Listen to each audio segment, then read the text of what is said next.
David Muir, ABC's World News Tonight, America's most watched newscast. Now streaming same day with all the breaking news of the day on Disney+. Most watched, most trusted. Now on Disney+ every night. Tonight, breaking news, growing outrage over the deadly police shooting of a black man they say was armed with a knife. The jarring moment a protester grabs the mic from the police chief in the middle of a briefing. Here in New York, the stabbing attacks on the Upper West Side of Manhattan near iconic Central Park. At least 2 people injured. The war in Iran escalating. President Trump now tells Axios he's, quote, considering a massive attack bigger than ever before. With the war widening, the cost of oil surging to $100 a barrel. Jon Karl with new reporting. The new images coming in, dangerous flash flooding along the East Coast and tropical storm Bertha making a second landfall. Lee Goldberg is tracking it all. An 18-wheeler dangles off the side of a major highway, shutting down traffic. News tonight about the driver. Lawmakers sound the alarm over an AI system going rogue, hacking another AI company on its own. Tonight, a member of Vice President J.D. Vance's Secret Service detail now accused of leaking his travel information. The scare for a couple hiking with their dog confronted by a brown bear on the trail. Another massive nationwide recall, this time more than 19 million eggs possibly contaminated. The stunning scene captured underwater, killer whales feasting on a sunfish, and Spider-Man to the rescue. From ABC News World Headquarters in New York, this is World News Tonight with David Muir. Good evening, everyone. I'm Lindsay Davis, in for David. We begin tonight with growing outrage in Madison, Wisconsin, over the deadly police shooting of a black man who authorities say was armed with a knife. The disturbing confrontation unfolding in the middle of the street in broad daylight. Late today, the jarring moment a protester grabs the mic from the police chief during a briefing. ABC's Chief Justice correspondent Pierre Thomas leads us off. Tonight, an eruption of raw emotion as local leaders tried to provide an update on the fatal police shooting of a black man at a busy intersection in Madison, Wisconsin. We don't want to hear anything you've been saying. That stunning moment as a man spewing anti-Semitic and anti-capitalism views suddenly emerges from the audience and literally takes the microphone from the Madison police chief while he's participating in a press conference on the shooting. The bizarre scene arising out of a city gripped in tension after this deadly police confrontation was caught on video from multiple angles on Wednesday. Police say they were responding to reports of a man checking the doors of parked cars Wednesday afternoon. Officers spotting him, but police say he took off on a bike. Police catching up with him roughly a half hour later. ABC News compiled available video on the incident, attempting to break down what happened. Hear the suspect flying off the bike as officers attempt to arrest him. Police say he pulls out a fixed-blade knife. Officers try to tase him, but police say they're unsuccessful. The struggle continues with the man ending up on the ground on his side. Then 3 shots fired. That suspect later pronounced dead at the hospital. Tonight, that man identified as Corey Ruiz, who community leaders say was black. Authorities claim the officer who fired the shot was injured by the knife. Police were not wearing body cameras, which are not widely used at the department. Overnight, large-scale protests in the city and frustrations running high. I understand the very strong emotions that people are feeling. I'm feeling them too. The officers involved have been placed on administrative leave, and the police chief says state investigators separate from his department are conducting an independent investigation. Lindsay? And we know you'll be following that for us, Pierre. Thank you. There's also breaking news in New York City tonight. The stabbing attacks on the Upper West Side of Manhattan. 2 people stabbed in separate incidents near Central Park. What we're learning about the suspect tonight. Here's ABC's chief investigative correspondent, Aaron Katersky. Aaron? Lindsay, you can see this is still an active scene here on Manhattan's Upper West Side. So far, police say they believe these stabbings were entirely random. They are also investigating whether they were meant to be a hate crime. 2 men in their 50s were stabbed in separate locations here on the Upper West Side of Manhattan in broad daylight around 1:30 this afternoon. One of the men is of Asian descent. The other is Jewish, and you can see that victim there on the ground. The police commissioner said the suspect was heard shouting Allahu Akbar, and that's what's leading them to work to determine whether this was meant as a hate crime. But the police commissioner was careful to say the suspect's mental health also appears to have been a factor. Police recovered a screwdriver and a knife, and tonight the suspect, 51-year-old Raul Morales, is in custody awaiting charges. The victims are stable in the hospital, Lindsay. Aaron Katursky for us tonight. Thank you. Next tonight, President Trump signaling a possible major escalation in the war in Iran. The president telling Axios he is, quote, considering a massive attack bigger than ever before. It comes as Iran targets cargo ships in the Strait of Hormuz. Houthi rebels now threatening Saudi tankers in the Red Sea. All of this forcing the cost of oil to surge past $100 a barrel for the first time since May. And tonight, 24 hours after the administration signed a landmark nuclear deal with Saudi Arabia, that agreement may now be in jeopardy. Here's ABC's chief Washington correspondent, Jon Karl. Tonight, as the war in Iran intensifies, sending oil prices surging above $100 a barrel, President Trump is threatening a major escalation. The president telling Axios, I am considering a massive attack, bigger than ever before. We want to get it over with, and we want to do it right. This comes as the conflict is already expanding. The Iranian-allied Houthi rebels now attacking 2 Saudi oil tankers in the Red Sea. It was just 24 hours ago that the president solemnly received the remains of 4 American troops. The mother of Sergeant Angel Rampersad of Ozone Park, New York today, remembering her daughter's service. My daughter was a good soldier. She fought for this country and she died for this country, and I am a mother that is highly proud of her.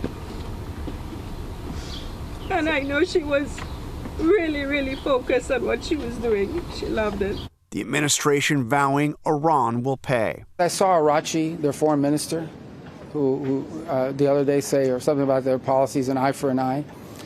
The president's policy is a head for an eye. I mean, honestly, that's what it's going to be. I mean, they will pay a very heavy price. And this morning, the president upended a nuclear deal his administration had just signed to help Saudi Arabia develop a nuclear energy program. Though the deal was already signed and announced, the president is now adding an entirely new condition, saying the agreement, quote, is totally subject to Saudi Arabia joining the very respected and successful Abraham Accords. That would require Saudi Arabia to establish diplomatic relations with Israel, something they have refused to do unless Israel commits to a Palestinian state. If they don't join the Abraham Accords, the deal is off. And Lindsay, back to Iran, the president told Axios he is, quote, close to a decision on his threat of a massive attack on Iran. And senior White House officials told me today the president is considering a range of options, including military operations at the level that we saw at the height of Operation Epic Fury at the start of the war. Lindsay? Potentially on the brink of a new phase in this war. John, thank you. Now to the dangerous flooding along the East Coast. Flood watches from Alabama to North Carolina. Heavy rain through Saturday. More than 5 inches already falling in North Carolina over the last 24 hours. Trees and power lines down in Raleigh and Charlotte. Heavy rain is expected into the weekend. Tonight, Tropical Storm Bertha making a second landfall near the Texas-Louisiana state line. Lee Goldberg is standing by with a forecast. ABC meteorologist Leslie Lopez reports from Raleigh. Tonight, the same storm system that spawned multiple twisters in the Northeast now dumping torrential rain across the Carolinas. Nearly half a foot of rain around Raleigh, snarling travel, taking down trees and power lines. Things like this are happening all across the area because of the heavy rain. There's saturated soil. These roots are losing their grip, creating a hazardous situation, even blocking roadways in the area. Outside of Charlotte and Statesville, North Carolina, Trevor Tompkins pulled a man and his child out of this crushed Nissan. I had to fight through the trees. I was standing on top of that branch that was behind the car. We pulled him out, and everyone's okay. Oh my God, no! New video shows the harrowing conditions the same system brought to Buckhannon, West Virginia Tuesday. An entire car sucked underneath a bridge by raging floodwaters. Today, authorities confirmed 2 people missing were found dead. Oh my God. And tonight, Tropical Storm Bertha making a second landfall along the Texas-Louisiana border. Our Victor Okendo caught Bertha's first landfall on Louisiana's Lake Pontchartrain. The center of the storm passing right over us here in New Orleans, winds gusting at about 45 miles an hour. And at one point, this entire area was underwater. Storm surge from Lake Pontchartrain inundating all of these streets. On Alabama's Dauphin Island, wheels spinning after Bertha surge buried cars in sand. Others using shovels to dig their cars out. Lindsay, crews here have been working to move big trees, massive trees like this, off the roadways. Now, the threat is far from over. We still have heavy rounds of rain coming in Friday and Saturday. Lindsay. That threat persists. All right, Leslie, thank you. Let's get right to ABC senior meteorologist Lee Goldberg. Lee, how's it looking?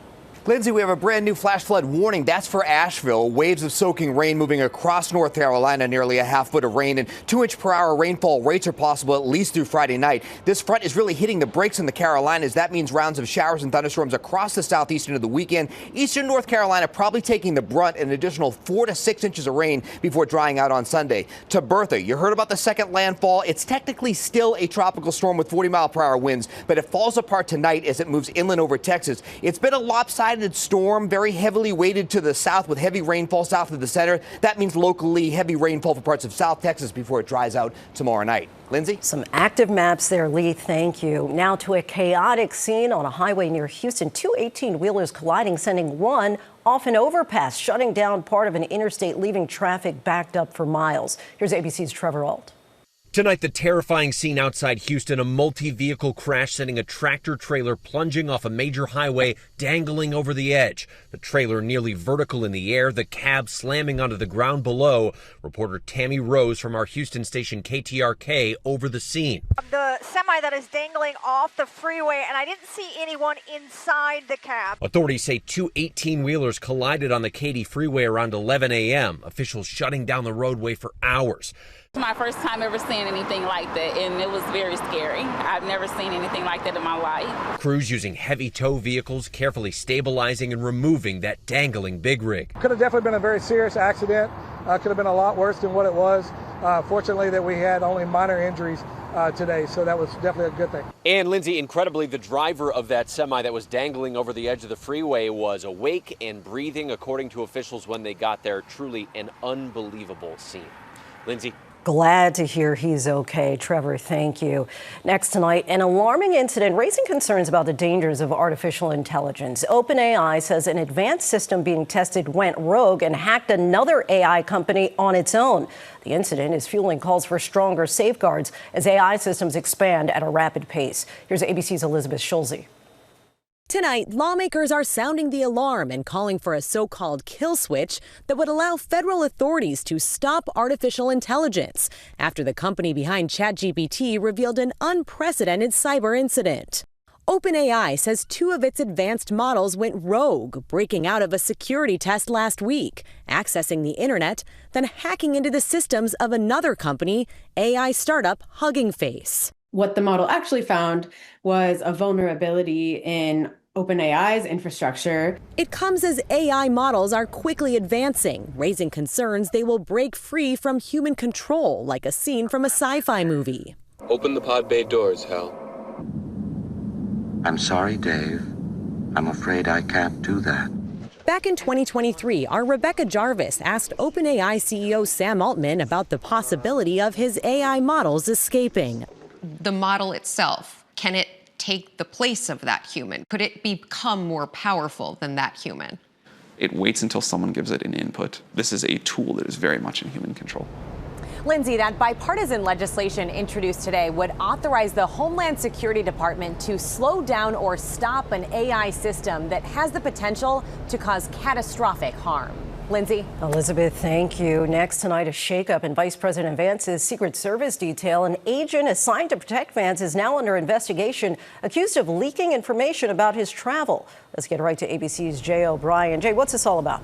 Yeah, Lindsay, we're learning tonight, according to the Secret Service, that agent on Vice President J.D. Vance's detail is facing an internal investigation and a potential criminal probe over accusations that this unnamed agent leaked information about the vice president's travel and potentially compromised the VP's security. In a statement tonight, the Secret Service saying that, quote, any conduct that potentially threatens the safety of a protectee will not be tolerated. All of it ties back to a report in MS Now, which has not been independently confirmed by ABC News, that alleges that agents on Vance's detail said that there were, in their view, inappropriate and in some instances last-minute travel for the VP and his family that frustrated them, including a report of a helicopter ride that was supposed to be taken by the VP and his son to a golf lesson. That was ultimately scrapped, Lindsay. because of bad weather. Lindsay. Jay O'Brien for us, thank you. Next tonight, the frightening moments when a couple from Washington State hiking with their dog in Canada and they suddenly cross paths with a bear on the trail. Here's ABC's Alex Stone. Look, come here! Tonight, a heart-stopping brown bear encounter for this Washington couple and their dog. What are we going to do? We got to get up the trail. Back up! Brooke and Craig Koski say they were left terrified Sunday after coming across the animal while hiking with their dog Lola near Banff in Alberta, Canada. What are we going to do? He wants the trail. The bear slowly following the group as they edge backwards. Back up! Get out of here! Craig yelling at the animal, which eventually turned off the trail and into the forest. Just last month in the same Canadian province, this grizzly bear charging toward another hiker and her dog in another harrowing encounter. And Lindsay, while bear attacks are rare, tonight the National Park Service says if you do encounter a bear in the wild, to try to remain calm and try to make yourself look as big as possible. Lindsay. Good to know, Alex. Thank you. When we come back, a dramatic crash shuts down a busy Boston tunnel, causing massive rush hour delays. Nearly 20 million eggs recalled over salmonella concerns. The stunning new video and what scientists say it tells us about orcas in the wild. And who says superheroes aren't real? A local Spider-Man lends a hand. Next tonight, a dramatic rollover crash created a rush hour nightmare for commuters in Boston. Video shows a blue sedan veering into an adjacent lane. It hit a white SUV, causing the sedan to flip over. The crash blocked both lanes of the busy Ted Williams Tunnel for about an hour. One person was taken to the hospital as a precaution. There's at least one superhero in Jonesboro, Arkansas. Video obtained by the police department shows a man in a wheelchair struggling to cross a busy intersection. A man dressed as Spider-Man was watching the whole thing, jumps out of his red Jeep to help. The superhero then raced back to his car and was on his way. When we come back, the major new egg recall and the orcas showing off their teamwork, preparing a meal for their pod. To the index, an important recall tonight. Midwest Poultry Services is recalling more than 1.5 million cartons of eggs, 19 million because of potential salmonella contamination. The eggs were sold under various brands. Midwest Poultry Services told ABC News that it initiated the recall as a precautionary measure and is not aware of any illnesses linked to its products. More on our website. A new video gives us new insight into the behavior of orcas in the wild. This video from off the Mexican coast shows a pod with a carcass of a large fish. One orca carries the fish and lets go just before another slams into it. A juvenile orca can be seen eating the pieces. Scientists say the behavior serves the practical function of breaking up the fish, but also aids the pod's social and cognitive development. And the Hollywood Walk of Fame is getting some new additions. Next year's class of honorees will include comedians Cheech and Chong, actors Idris Elba, Sam Elliott, and Kate Hudson, podcaster and radio host Charlemagne the God, and musicians Karol G, Waylon Jennings, the Ramones, and the Smashing Pumpkins. Dates have not yet been scheduled for their ceremonies. When we come back, America Strong, the young boy making a difference for shelter dogs with every turn of a page. Finally tonight, America Strong, the boy and his dogs, his dedication, it's helping them find forever homes. Nehemiah Turner is proving that sometimes the greatest acts of kindness begin with the simple turn of a page. For the past 2 years, this 11-year-old has made regular trips to the Jacksonville Humane Society with one goal: to read to every dog still waiting for their forever home. It's part of the shelter's Positive Readers, a program to help children build confidence in reading. But Nehemiah hoped his words might do something else too: quiet, anxious hearts, calm, restless paws, and perhaps help those dogs find a family. And now an extraordinary milestone: 100 hours spent reading aloud, more than anyone else in the program's history. The shelter says it's made a difference. One dog named Hopper, who'd spent nearly 400 days waiting, grew more relaxed during Nehemiah's visits before finally finding a home. It makes me feel good. For Nehemiah, every story has been a gift freely given. For the dogs, each chapter has offered something even greater: comfort, companionship, and for some, a new beginning. I like helping them get adopted. Tonight, certificate in hand, Nehemiah says he's not finished. There's still more tales to be told and more tails to wag on their way to a forever home. It makes me feel great. Proud and great, yeah. And we're proud of you, Nehemiah. Thanks so much for watching. I'm Lindsay Davis. For David and all of us here, good night. David Muir, the most trusted, most watched newscast in America. And now, World News Tonight has won the Emmy for Best Live News Program for the 4th year in a row.